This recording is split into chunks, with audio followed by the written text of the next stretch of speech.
Jason White. Hi friends, Jason White here. Looking forward to an awesome and amazing show. Here with my co-hosts, James Whip Shetler and Todd Miner of the Pennsylvania Farm Bureau. How you guys doing today? Good. It's great to be here today. Thank you, Jason. And Jason, thank you for allowing me to fill in, as well as welcome back. You're looking good, and I got to tell you, bud, you remind me of a skyscraper. Skyscraper? Yeah, you do. And I'll tell you why. Why is that? Because on your exterior, you look tall and strong. But when people get to know you, the beams of strength that satisfies your body, mind, and spirit, they take the weight on of what you've been endeavoring and what you've been doing. Well, certainly that means a lot. It's been I know the last time I hosted the show, I told everybody I was going to be off for surgery. I had a cervical spine surgery from a mining accident 10 years ago. But I'll tell you what, the first 3 days were absolutely miserable. I was sitting there questioning myself. I was like, why did I do this to myself? And because I couldn't even lay down. Like, I had to sleep. Everything was sitting up. So even when I would fall asleep, I'm sitting there just my head teetered like literally an inch to the left or right, and it was just my face was throbbing. It was just, oh my goodness. But things progressively got better every day, and I'd say the pain is basically all gone, and for the first time in 10 years, I can actually sleep on the right side of my face. I don't have like throbbing headaches anymore.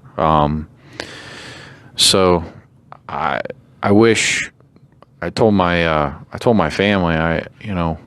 It was kind of tough for me because when they took the staples out, I was a little emotional about it, and I was telling the doctor, I was like, I basically lost 10 years of my life battling, the whole situation with the neuralgia and headaches and migraines. And anybody out there that gets migraine headaches will understand, like, they're pretty debilitating. They can ruin your day, your mood, obviously, are extremely painful. And then anybody with nerve pain, I know, Todd, you deal with that. It's nerve pain is undescribable. I mean, it's extremely painful, and anybody out there, I feel for you, and just keep grinding.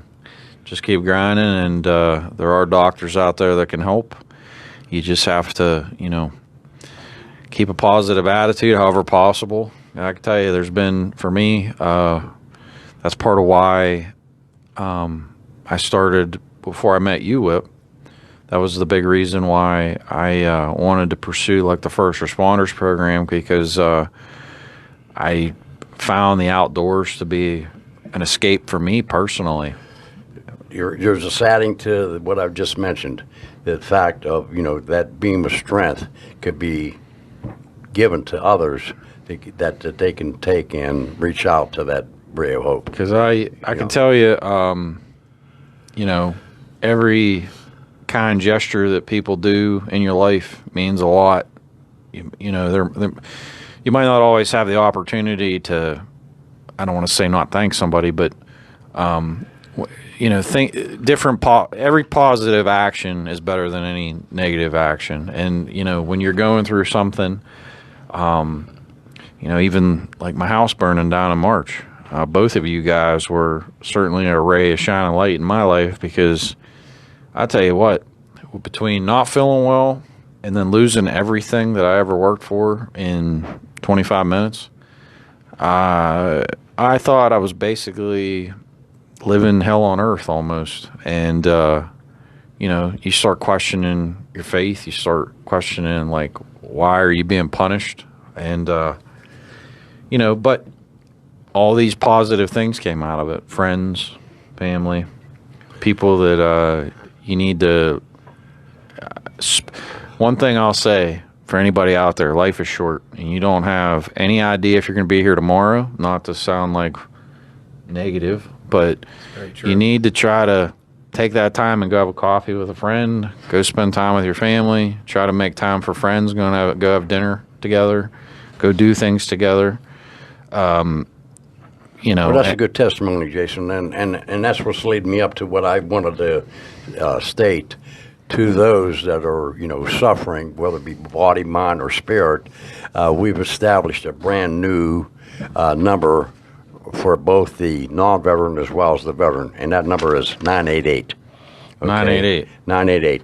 And there's a move now that we need to initiate to make both the public and the person that is fighting those demons to be made aware of. And it's most important that 988 is nationwide. They have centers already established in the United States, and that they'll respond with the, the license and the talented professionals to make whatever your cause might be. But what you're saying, you talked about family, you've talked about friends, how they've stepped up to, in your particular case.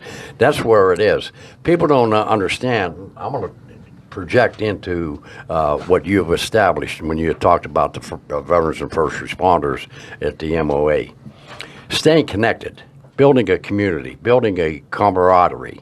That is most important. Human nature and human beings need to be attached. Okay, you feel isolated, you feel like that there's no hope, there's no chance of you going to pursue. It might be a simple thing like I'm back on my rent, or I'm back on an electric bill or whatever, and all that is being caved in. That's why I say you being reminding me of a skyscraper is that, yeah, you see the outside tall and strong, but the interior of what weight that you may have heavy winds and storms like a hurricane. You may have the ground shaking on you like an earthquake, but yet you went through them storms, and you're a good testimony, a good witness, as well as those other out there that are probably facing the same ordeal. Yep. Okay. Well, now I want to add one more thing. Yeah, hunting and fishing and all the programs that you've initiated with the board members, which I'm very proud to be among those, the elite. But it's the connection. And that is what we're trying to do. And then when we take and have, whether it be events or we're selling tickets, it's not for personal gain. It's for the sustaining of those programs that we have already established. And going out beyond the veteran program. I've witnessed the fact of what you've done with the youth programs out there with the agriculture connection.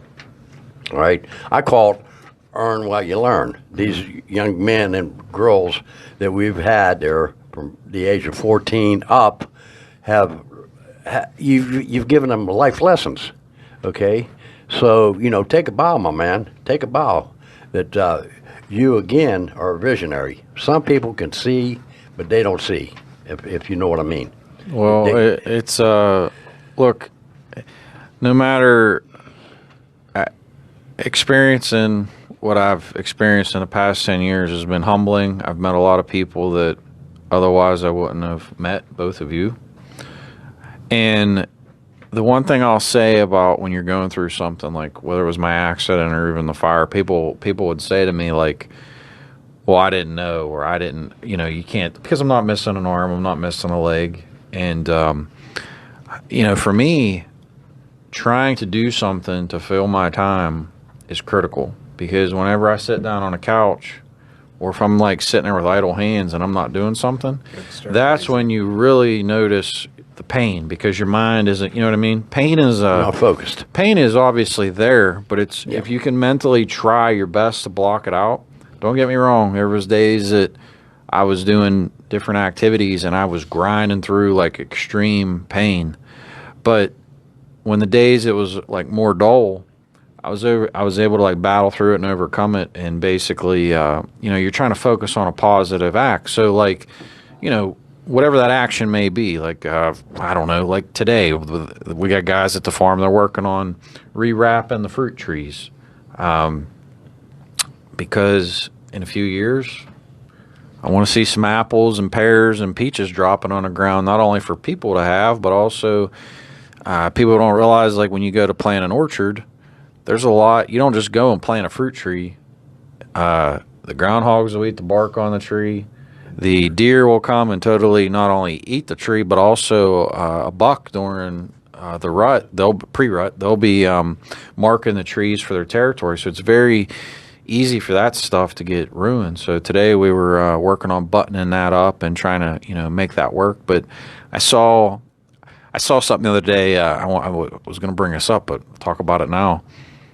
So you talk about like a vision. So we planted those trees when we got there at the farm the fall of 2020. And I saw the other day, I drove down there and there's an apple. It's about the size of a quarter. But I'll tell you what, that was like one of the happiest things because I knew that it took almost 3 years for that to produce all that work and time and effort. And that made me happy because you get to see, like, sometimes, especially in farming, you don't always get to see the fruits of your labor right away. And that also applies to life. You don't always see the end result right away. It could take a long time, kind of like how diamonds formed, you know what I mean? Pressure over a long period of time. But back to the... Seeing it now. Yeah, absolutely. Seeing a lot of positive stuff happening at the farm in general. I got a call the other day. Some folks stopped because the flowers are getting ready to bloom. So anybody out there that's interested in flower picking, we're going to start doing that this Saturday. Happy to have you. Stop in. We're going to do them by the mason jar. You can do them by the bouquet, or we're going to do them by the bucket. So basically, you come pick what you want. I don't have the sheets in front of me, but I want to say it's like $5 or $10. Like, that's the range. But I got a call about all the bees in a positive way. My neighbor actually has bee boxes, so they make honey. So I was like, we don't think about habitat in the capacities of even that. Like, the bees come and pollination, and it's very critical even with trees. Certain trees require pollinators and bees to pollinate. So, that's a whole science discussion in its own regard. But we had talked. I wanted to bring this up. Was about crop damage. So I planted a big area for sunflowers, and these deer keep getting into sunflowers. And I'm like, what in the heck? I'm like, why they're like, because there's stuff all around the farm. I mean, obviously you guys have seen it. There's fields and fields and fields. And I'm like, why in the world? And then it dawned on me, literally, as I'm sitting there last week, I'm like, wait a minute. What didn't I do last year? Or what did I do last year that I didn't do this year? And last year we had deer feeders up at different spots to try to get the deer to not hit the fields as much. So I didn't even think about it. Like, at the time I was like, oh, I'm not going to mess with that. Well, here, I've seen the amount of destruction that the deer have caused. And it's like, from a farming perspective, it's like, well, I got to identify a solution. So actually, we're putting feeders back out today, mixing soybeans and corn, because at the end of the day, I wanted a situation. The sunflowers were critical for us at the farm because the bees, but also We want sunflowers, but also the doves will come in September, and that's an enjoyable experience to hunt. And then obviously whatever's left, the pheasants and that kind of stuff will eat at that as well. So there was a lot of reasons for the necessity of sunflowers. But the point is, crop damage from a farming perspective has been brought up in our wildlife and fishery committees. And we keep talking about it. So I'm doing guided hunts this fall, and I have, I think, 9 or something like that. I told all of them, I'm like, look, I know you're coming for a buck hunt. Get your doe tag. Because when you come, and everybody's been like, yeah, no problem. Like, awesome. Like, thank you. But crop damage, I'm not a proponent of the red tag, personally. It's just a choice. I just find it a little bit, I don't know, killing a doe when there's a baby there. I just kind of I can't do that personally.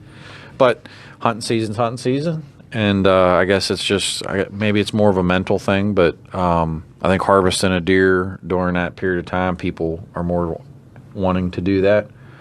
I don't know, Todd, if we've had in Fayette County. I'm not sure if there's been a lot of people having issues.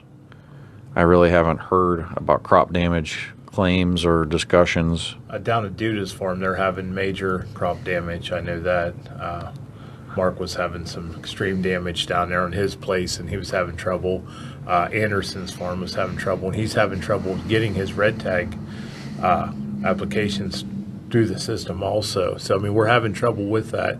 And I know he reached out to the Farm Bureau and to help get some satisfaction through that also. Well, I think So we do have some hurdles to jump through also. well, I think the with crop things. damage thing we were talking about tonight. We're going to be discussing policy with the Farm Bureau, and one of the things I think is paramount is I think that the doe tag system in Pennsylvania has transitioned in a good way, like now that it's actually online. But I think, you guys both know this. I think that the units, the management so units confusing. they're so confusing. I don't agree with them at all. I think a county-based system is the way it should be. I would even be more so to target it and even better, because I mean, some of these are like covering almost 9 counties. So I mean, it's just, to me, I disagree with how they're structured. But also the opportunities to address some expanded ideas about how to address crop damage. I think, in my opinion, everybody that gets a buck tag should automatically just get a doe tag. That's my view. I think that's a simple, easy solution. I'm not saying that has to be a long-term solution, but we as a society have to adapt. And I think you do that for a year or two, see how it goes, see what the harvest rate is, and then that would give us, even as a Farm Bureau, a better idea What's going on with the of kill and everything, and maybe do that for resident, maybe not resident. Well, I mean, here's another idea. Why not? Other states do this. Like, let's say hypothetically, I go and buy my buck tag, my deer tag, and let's say I automatically get a doe tag. What about the people that don't really care about the horns? What's the big deal of, okay, I use my doe tag, and even if it's archery or rifle, like say I go to archery and I just want to shoot 2 doe. Why not? You said buck Why not tag use for your doe. buck tag for a doe and then that's it? Like, Right, you're helping the numbers at that point. I mean, to me, you should give people choices. It shouldn't all be about the horns. Right. And I think, like, even in that capacity, I don't see what it would hurt in any regard, whether that's with the number of deer or the number of hunters. I think it would only help because it's more enticing. You're giving hunters More options. opportunity. Right. Opportunities, options. Also, we have talked about ideas with crop damages, like Yes. getting reimbursed or compensated for crop damages. I think That's another. a huge issue. I think it's a costs huge- these farmers a lot of money. Mm-hmm. And it's not being addressed to where it needs to be. Farmers' hands are tied. They don't want to let people on their land to hunt because there is people out there who don't respect their land, and so it's a catch-22 for sportsmen that do respect, and then but then we have the couple that ruin it for others, and that's where. Well, the I'm going problem's to been jump in there. here. Good. I believe that the farmers, with all that hard and aggressive work that they've done to, raise a crop and then have it destroyed by a deer, for instance, like you had mentioned, both, I think they had 2 sets of different crop, strawberries and cabbage were completely, Decimated. yeah. So, having said that, some form of subsidized should be given to that farmer. That's number one. But on the other side of the fence now, with the food plots given to the deer during the off seasons, by time archery or the rifle season comes in, I've witnessed some beautiful bracks that came from the terrain of the MOA. Well, That bringing in out-of-state people, that is a calling card for you. well, food plots are certainly critical after, I would say, September, because these veggies and these things that taste really good even to us right now, that's what the deer want. Like they love fruits, they love vegetables. They kind of have I would say, a tongue or a taste similar to people. I've questioned the fact with the Farm Bureau about like, well, why, like with Duda, you mentioned about Dudas. You could buy like what I did. I bought two. They were $300 a piece. It was a 400-pound feeder. It's not a whirly bird feeder like with a motor on it. It's one where the deer sticks its head into it. Okay. The gravity bins. The gravity bins. Feeder, yes, so like yes. only the deer can get in there. Yes. Now you might have to put.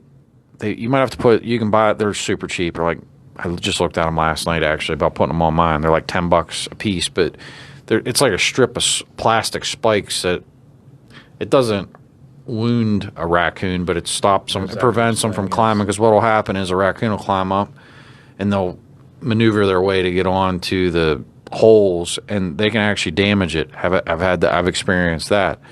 But the point I'm saying is to go and fill that, let's say, for Dudas, I'll be hypothetical, wherever these deer are coming from, out of a woodlot or whatever, it would be prudent for the government to potentially collaborate and say, okay, let's do a preventative measure if we're having trouble with a deer. You could go and put up a feeder and put probably $300 worth of feed in it for the summer, and it would save you from destroying. It would help with destruction of these other things. So basically, give them something else to eat. Number one. Number two, like anybody that comes to Wild Acres, 1997 Maury Road, Clarksville, PA. Happy to have you. But we have a lot of our stuff in pens. We use our flight pens for the birds, also for our garden spaces, sweet corn, because if it's enclosed, it helps with the birds. So like strawberries don't just get destroyed by. The thing about Pennsylvania is we got a lot of trees. It's easy for the birds to perch in a tree, come down into a field. Anybody that plants berries, in my opinion, in Southwest PA, you almost have to either have it in some type of an enclosure, Yes. Bird netting, Something, or else it's going to get eaten. Yep, because it's not just the deer. When you talk about that, berries of any kind. I mean, anybody that goes down the road and a bird goes to the bathroom on your windshield and looks like a blackberry pie, that's because they were eating blackberries. I mean, birds love berries. So I think tonight that's something that needs to be Be addressed, right? addressed. So, talking to the people that are outdoorsmen, as well as even the reputation that the MOA has now had been given with the fish, the lunkers that have been put into the streams. Yeah. You're getting a reputation of good quality outdoors participation.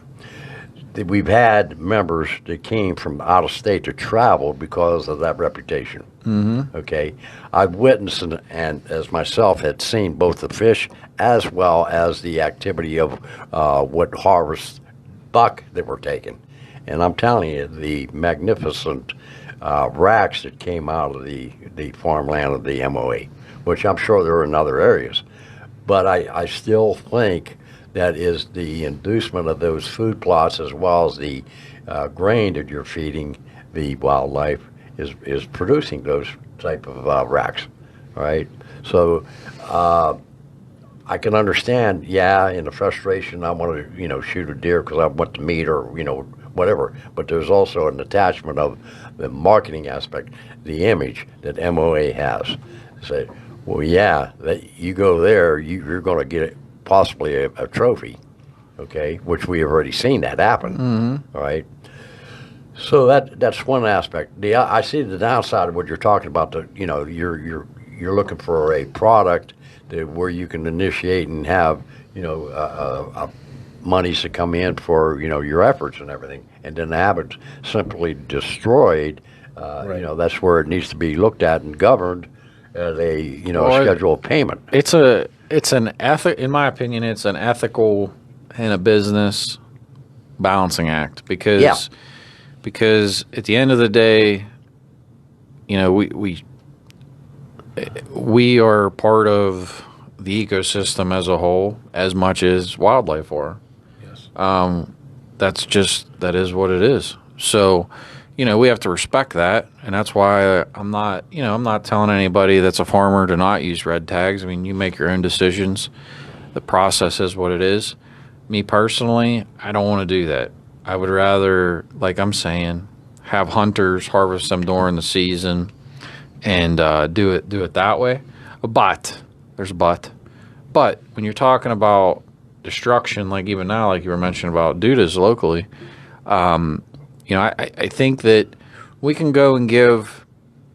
The government can take our money today, put it into some program, and we can go and give like a business that's going to hire, let's just say 50 people steady. They can give that company $7 million to develop a building for them to work in.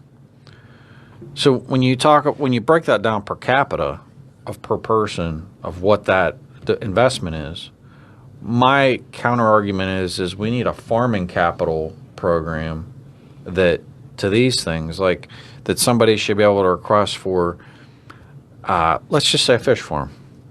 Fish farm comes and has blue heron coming down and killing their fish in a pen or in a creek or whatever they have. If the government doesn't want to do something to address the predation, then we need to do protection.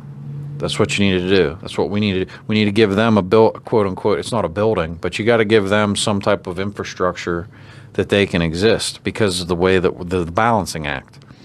And I think that's something that I've learned that's totally being missed is we can go and put major investments into infrastructure to put up a business park, which we don't have farming business parks, which I think is another tremendous discussion to have at some juncture. But when you talk about these farmers dealing with damages, to me, it's a very diverse opportunity for solutions because whether that's, getting extra hunters to come during hunting season, whether that's the state giving out tags, like I said, like as part of your license, and also your buck tag could be converted to a doe tag during archery and rifle if you so choose. I think the only one it'll do is what muzzle loader. So if you're very busy and you just want to shoot a doe, and you don't even care, you have to buy a doe license, which I think is nonsense. You should be able to take your buck tag. It should be a deer tag, a buck or doe tag is what it should be, and whatever you want to shoot, you take your choice, but you fill it out, and that is what it is. And I think that I think right out of the gate is a problem because we're not looking at like what other states do and how they're successful. You don't always need to reinvent the wheel. It's no different than like, I mean, when I'm just hearing what we were talking about with dudas, I mean, holy smokes, like whether that's feeding them preventatively, like, which isn't a mountain of money, but like there's things there that could be done. And that's the only ones we know. Oh, I want to switch gears here just a little bit. While you were away, Todd filled in with me, and I'll tell you what, I want to thank you personally, Todd, as well as we were able to ping off each other in our thoughts and in our conversation. That's number one. Number two, when I had showed you what we were doing here in Uniontown about the 988, you jumped on immediately, and your group. We're initiating that 988 program in Cornishville now under your leadership. Township, right? Yeah. Now, I got a question to ask you. Yes. I'm gonna blindside you or throw you under the bus or whatever. But I'm hearing rumors that an abandoned building that is maybe up for tax sale or maybe be offered to at times to the township at a very low price. Is that a true? What my understanding is, we've never taken advantage of this at township or anything, but what it is, it's free and clear sale. It's offered to municipalities, cities, stuff like that, and I don't know all the details on this, something I need to do some more research into. It comes available to them first. Okay. It's a free and clear tax sale. It becomes available to the municipalities first. Okay. And they can buy it before the general public can. Oh, okay. At a lower price. I don't, off the top of my head, I don't know what that price is. Why I'm asking and why I'm gearing up to give you an idea of my thoughts for these abandoned buildings, like we had talked about the damage and the destruction of some of this crop. I'm leading into urban farming that we could utilize, for instance, that an abandoned building that might be initiated for strawberry or some productive crop that would, maintain and self-sustain itself. Well, Right, we talked about that. Well, I can't like officially announce, but I can tell you that there's going to be a lot happening with. Prior to this year, the state has not acknowledged farming as part of this whole discussion about like the capital investments. Farming has not been acknowledged as a capital or an economic development discussion. So when you talk about economic development, the state trickling down, there hasn't been acknowledgement of farming as economic development. And there's going to be things that come out in the future. I guess that's a hint. But there's definitely going to be a major change at the state level and down as far as how farming is viewed. People sitting at tables that have never had the opportunity to give input. The discussion we just had about, whether that's urban farming or having a business park that's totally geared at agriculture. We don't have that in southwestern Pennsylvania, Pennsylvania as a whole. Right. And it is an agricultural state. Yeah, absolutely. Shame on us. I don't know where they stand now, but farming and tourism are 1 and 2. So, and I tell everybody, everybody's a farmer in some capacity. People kind of will look at me, even if they live in the city, and it's like, well, you're eating farm products. Yes. Somebody farmed that food that you're eating. The clothes you're wearing. Yes. It's all part of agriculture in some capacity. So like we don't eat to live. You have to eat to live, and so it's very important that we kind of, as a state, take a different view.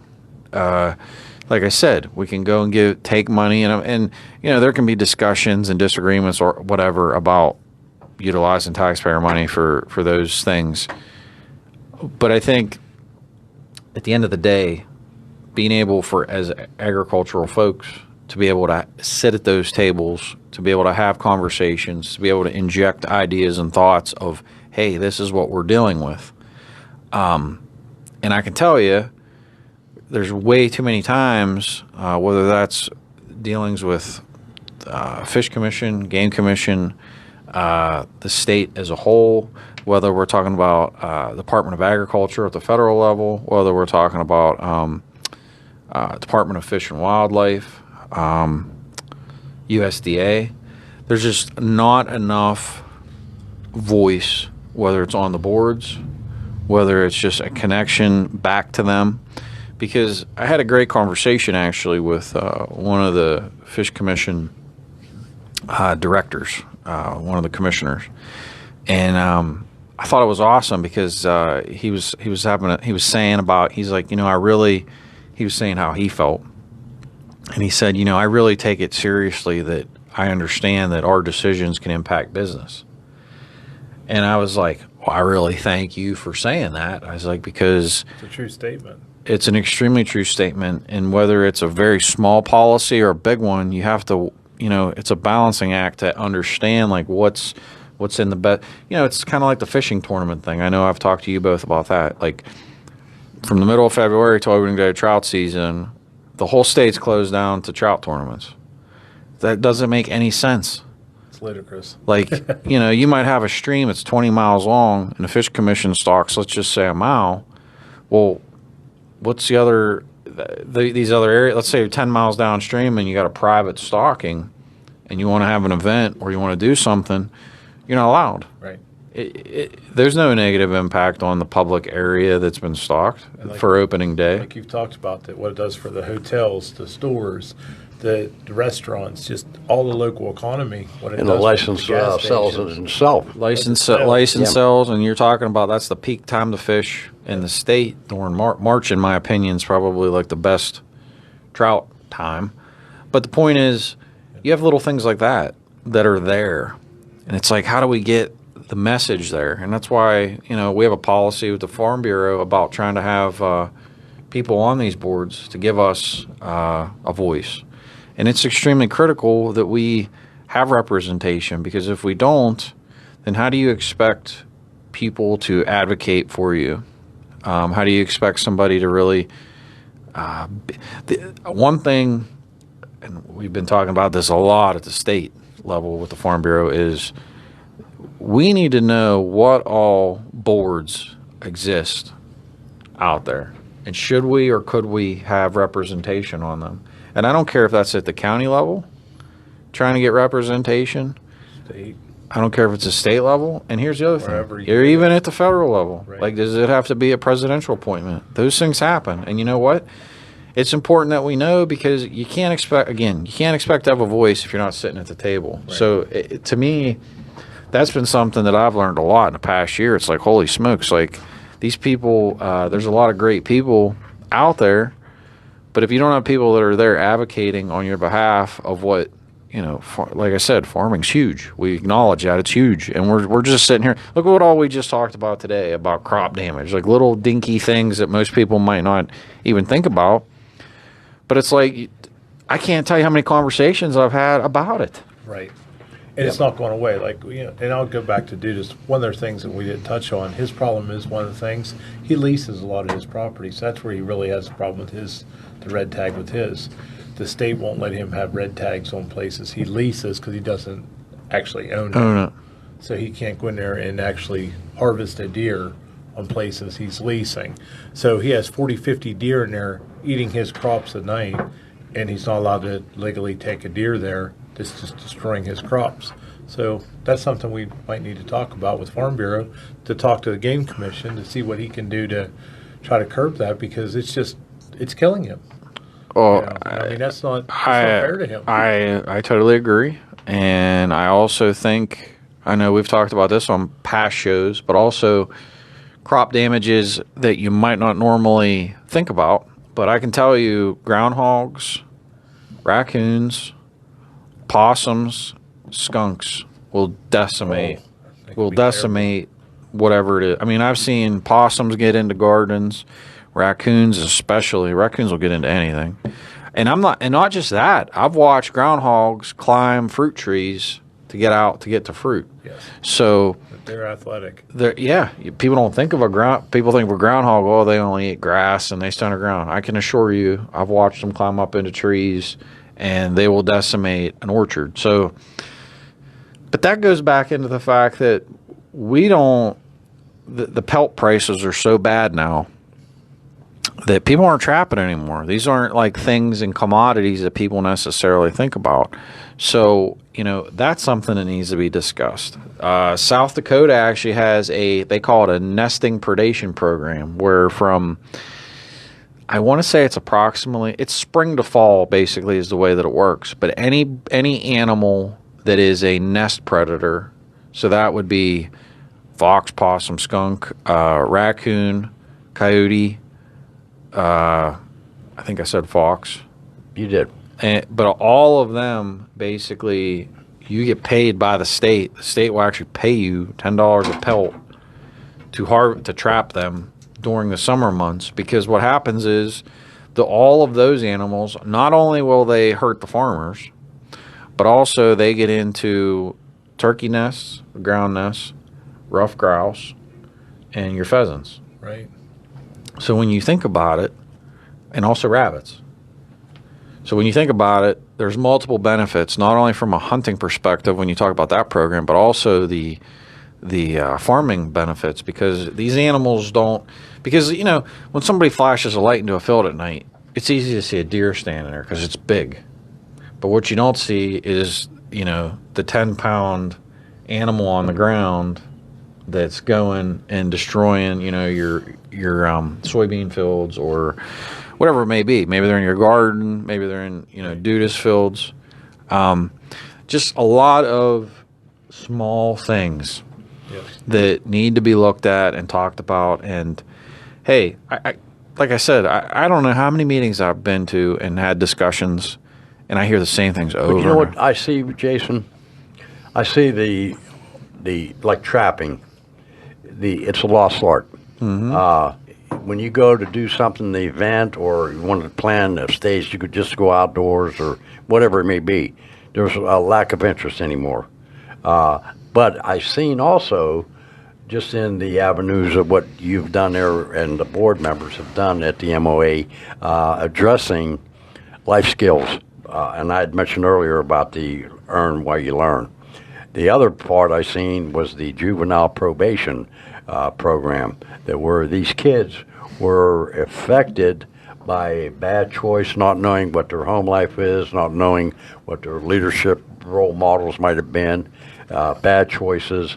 But when they were engaged in doing tasks of, learning how to either paint or, spread mulch or just to set up a table, they were enthusiastically wanting to learn. Well, the thing about that, and that's a whole nother show, but kids literally need, in my opinion, mentors. I could tell you, Structure. I could tell you at my age, we all need.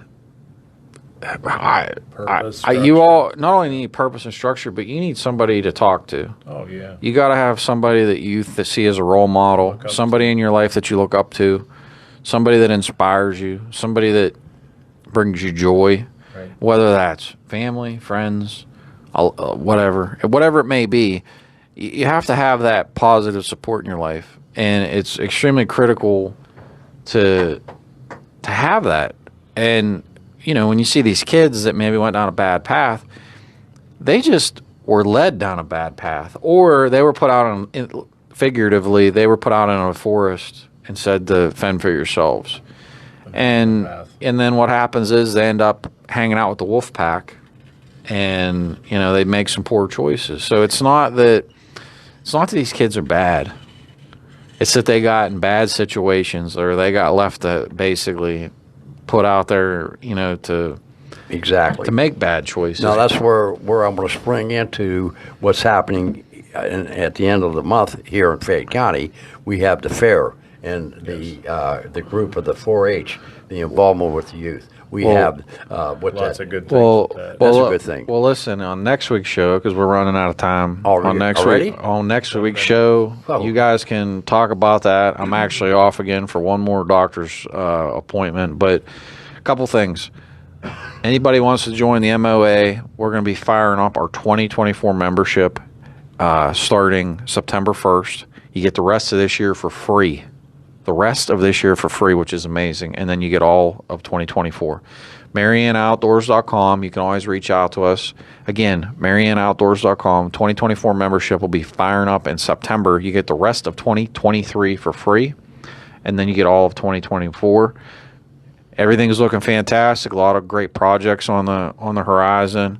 I appreciate both of you. Thank you, Jason. Yeah, thank you, Jason. I'll see you guys in a couple weeks. Thanks, everybody. Have a great week. Thanks, sir. Thanks, guys. That was the Great Outdoors Radio Show. You're listening to WMBS. It's 80 degrees and sunny out there. And we have CBS News. It's WMBS, Uniontown, Pennsylvania.